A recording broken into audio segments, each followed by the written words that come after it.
The heat of a Memphis summer hung thick in the air that Sunday morning, the kind of heat that made even the sunlight feel heavy.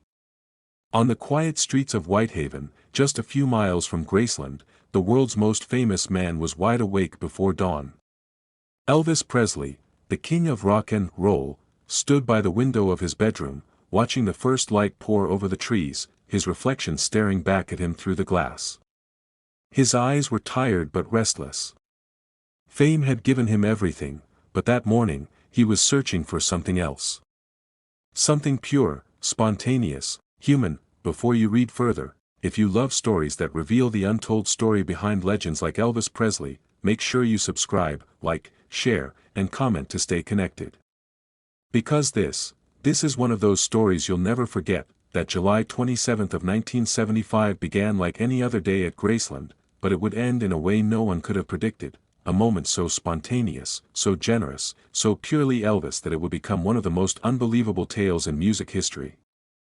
The king wasn't planning a concert, a tour, or a movie that day. He was planning to take a drive, and, in just 3 hours, he would buy 13 Cadillacs and change a few lives forever. Inside Graceland, the atmosphere was soft and dim. The scent of coffee drifted from the kitchen, and faint gospel music played from a record player in the background. Elvis, wearing a silk robe and sunglasses even indoors, paced the hallway. To his friends, the Memphis Mafia, it looked like just another morning when Elvis couldn't sit still. He'd had nights like that before, nights where he felt everything and nothing at once. He'd walk the halls, talk about the old days, and sometimes just drive until the sky turned pale. That morning, he felt the pull again, that quiet ache in his chest that told him to get out, to do something real. He grabbed his keys, called a few friends, and with a grin said, "Let's go for a ride." The gates of Graceland opened, and a white Cadillac Fleetwood glided into the sunlight. The king was behind the wheel.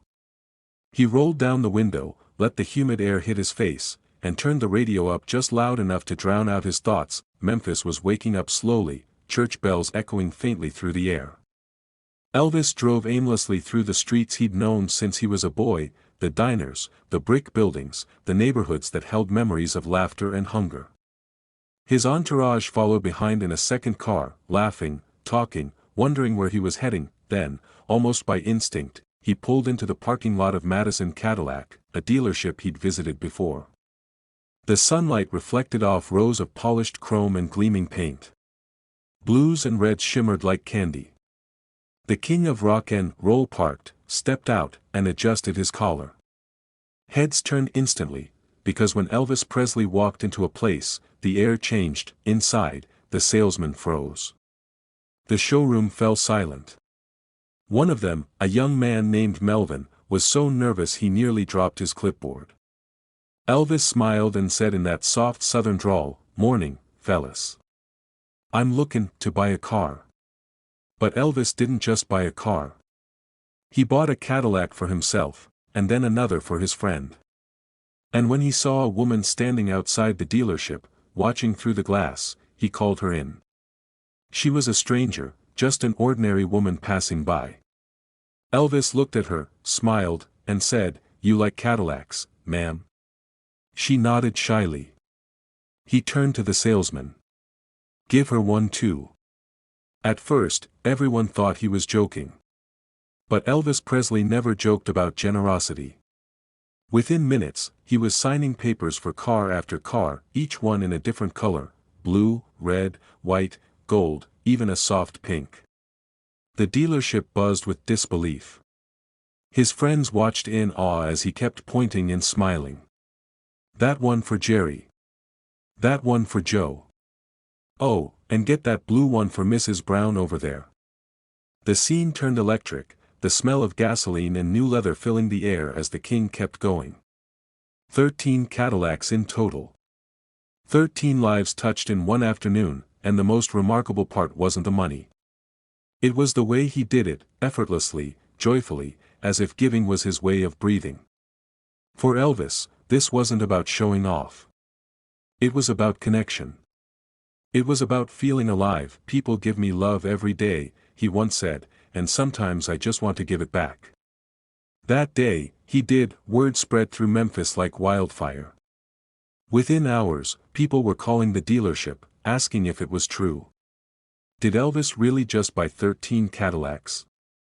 By evening, news crews were gathering outside, cameras ready, while mechanics polished the cars as if they were sacred relics. The lucky recipients couldn't believe it either.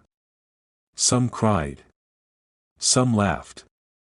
One woman fainted when she realized she was driving home in a Cadillac gifted by the Elvis Presley. The dealership manager, still stunned, said later, "I've never seen anything like it. He didn't ask for discounts. He didn't want attention. He just wanted to make people happy." Elvis was long gone by then, driving down the highway in his new car, windows down, hair whipping in the wind. His laughter echoed through the seats, deep and rich, like the gospel hymns he loved. The king and his generosity. This wasn't the first time Elvis Presley had given so freely. To those who knew him, it was part of who he was. He gave away jewelry, cars, houses, sometimes to fans, sometimes to total strangers. To Elvis, money meant nothing compared to the light in someone's eyes when they realized they'd been seen. That he understood poverty because he'd lived it. Born in Tupelo, Mississippi, in a tiny two-room house, Elvis knew what it meant to have nothing but dreams. He carried that memory with him always, tucked somewhere behind the glitz and the stage lights. And maybe that's why his generosity never felt like a performance. It was his heart speaking louder than his fame. That day in July wasn't about Cadillacs. It was about giving away a piece of joy, the same joy that had made him the king of rock and roll. But even a king feels the weight of his crown. In 1975, Elvis was fighting more than anyone knew: exhaustion, loneliness, the quiet pain of being trapped in his own legend. He smiled in public, but behind closed doors, he often sat in silence. Fame had made him larger than life, but it had also made him fragile. That morning's restlessness wasn't random. It was the stir of something deeper, a yearning to connect, to break through the invisible glass between him and the world. Buying those Cadillacs was his way of reaching out. A human act in a life that had become almost mythic. The king wasn't trying to impress anyone. He was trying to feel alive again. As the sun dipped below the horizon that day, Elvis returned to Graceland. The gates closed behind him, and the night came softly over the mansion. He parked his new Cadillac in the driveway, leaned back in the seat, and stared up at the stars. Maybe he thought about his mother. Maybe he thought about the little boy from Tupelo who once dreamed of owning just one nice car, and now he'd given 13 away. Later that night, one of his friends found him sitting at the piano in the darkened living room. The only light came from the small lamp beside the couch. Elvis was humming softly, fingers drifting across the keys. "You did a good thing today, his friend said quietly. Elvis smiled without looking up. "Maybe I did. But it's never enough, man. You give and you give, but you still feel like something's missing." His friend didn't know what to say. Elvis just kept playing, slow, soulful, something between gospel and blues. The sound filled the room like a prayer. It wasn't about cars. It was about love, connection, redemption. For Elvis, those Cadillacs weren't gifts. They were messages, small tokens of gratitude to a world that had both blessed and burdened him. To this day, people talk about the untold story of Elvis Presley, the man behind the fame, the soul behind the smile. That July afternoon was one of those rare glimpses into who he truly was. The king of rock and roll wasn't just a performer. He was a giver, a dreamer, a man trying to hold on to kindness in a world that constantly demanded more of him. And maybe that's why this story endures. Because in a world obsessed with taking, Elvis showed us the beauty of giving, not for applause, not for headlines, but because it felt right. Decades later, visitors to Graceland still stop by the car exhibit and whisper about that day. 13 Cadillacs. 3 hours. A moment frozen in time, but if you listen closely, if you stand in the stillness of that mansion, you can almost hear it. The faint echo of laughter. The sound of keys jingling. The king's voice saying, "Give that one away too." Every legend leaves behind a story that defines them, not the songs, not the fame, but the humanity beneath it all. For Elvis Presley, the untold story isn't just about his rise or his music. It's about the countless small acts of love scattered through his life like hidden treasures that in an era when stardom often meant distance, Elvis bridged the gap with kindness. He saw people, really saw them. The waitress who served him coffee. The fan who waited in the rain. The stranger walking past a car dealership on a summer morning. That's why his legend never faded. Because Elvis didn't just sing about love, he lived it. Even now, when people call him the king of rock and roll, it's not just about the voice, the moves, the music. It's about the heart. The king who ruled with compassion, July 27, 1975, will always be remembered not as the day Elvis Presley spent a fortune, but as the day he reminded the world what generosity looks like when it's real, effortless, joyful, human. That day, he didn't just buy cars. He gave away moments of happiness that people would carry for the rest of their lives, and maybe, just maybe, he found a little bit of peace himself. So the next time you see a Cadillac glinting under the sun, think of Elvis. Think of that summer day when the king rolled into a dealership, smiled that mischievous smile, and turned an ordinary Sunday into a legend, because that's what Elvis Presley did best. He turned life into legend, and kindness into history. And as the music fades and the years pass, one truth remains unshakable: the king may have left the building, but his heart never did. Years later, when the world had quieted and Graceland had become a shrine of memories, that day in 1975 still echoed through the walls like a hymn. Visitors would walk past the gleaming Cadillacs on display, polished to perfection, their chrome shining beneath the soft museum lights, and whisper to each other, "This is where it happened.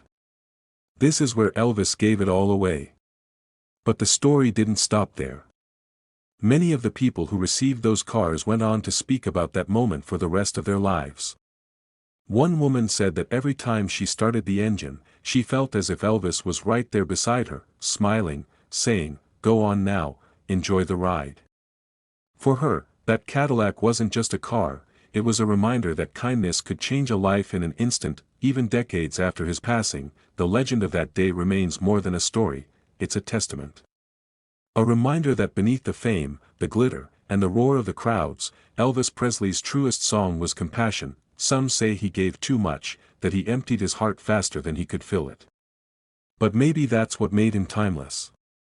Because real kings don't just build empires, they leave love behind. And so, every July 27th, fans still gather outside Graceland, humming softly, leaving flowers and small toy Cadillacs on the gates. They don't come just to remember the king of rock and roll, they come to remember the man, the one who gave, and gave, until the world itself began to sing his name. If this story moved you, don't forget to subscribe, like, share, and comment. Let's keep the untold story of Elvis Presley, the man, the heart, and the king of rock and roll, alive for generations to come.